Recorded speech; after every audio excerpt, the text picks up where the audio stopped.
My dear Dhamma brothers and sisters, we discussed today about the Buddhism in Haryana during King Harshvardhan rule. During long rule of Harshvardhan, Buddhism received an impetus again in this region. The Chinese pilgrim Huansang, who visited India during the reign of Harshvardhan, describes 3 Buddhist monasteries with more than 700 Hinayanis at Thaneswar. We have already there is Asoka Stoop by him at the above mentioned sites, though he doesn't specifically mention any stupas still in worship at that time of his visit. Yet such stup may have been existed then. The remains of one such stup may still be seen on the elevated ground between the Brahma Sarovar and Kurukshetra University. This is the stup which was existed at Kurukshetra then. It is still there.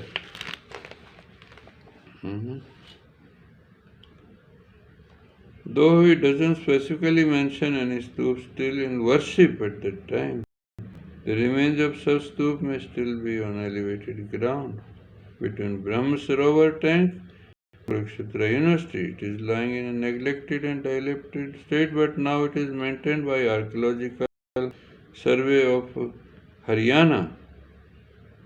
A boundary has been raised around the stupa, and an office has been made there.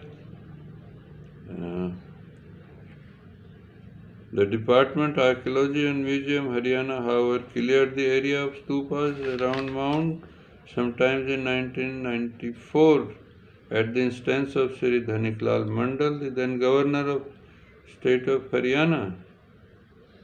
The circumambulatory path around the stupa was also exposed.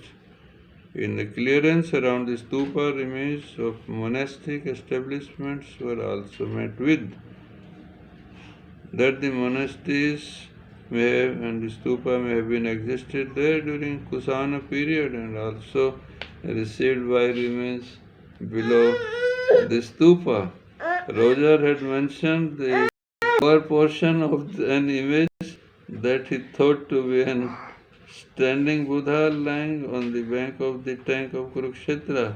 It showed 3 figures on either side of the legs and 2 central nagas with folded hands clasped in devotion below. The image has not been illustrated. From Thanesar, the Chinese pilgrim seems to have gone about 100 li south of Kuhum Orcha monastery, which had the high chambers in close succession and detached terraces. The Buddhist brethren within led picturesque lives. The Chinese pilgrim also visited Sugun, where he described Ashokan and other stupas mentioned above. He saw the Buddhist monasteries, about 100 and 1,000 Buddhist scholastics, the majority of whom were Hinayanis, a few adhering to the other school. The pilgrim also refers to Harsh having forcibly secured from Kashmir the tooth relic of the Buddha. His account leaves an impression that the Buddhism was in a very flourishing state throughout the entire region from Takshila to Gundavardhan in the east and from Kashmir to Nepal to Chola country to the south. Huanshan, however, makes no secret of the predominant non-Buddhist population of Thanesar and Sugun in Haryana and the majority of the Mahayanis among the Buddhists. The visit of the Chinese pilgrim must have been an important event at Sug. It must have been remembered by the pupil as indicated by a bead representing the pilgrim. This is the bead which is representing the image of the Huanshan. Though a very small piece, it shows a Hwansang carrying his pack of books on his back. The face betrays the mongoloid features. If our identification is correct, this bead is the earliest depiction of Hwansang in art.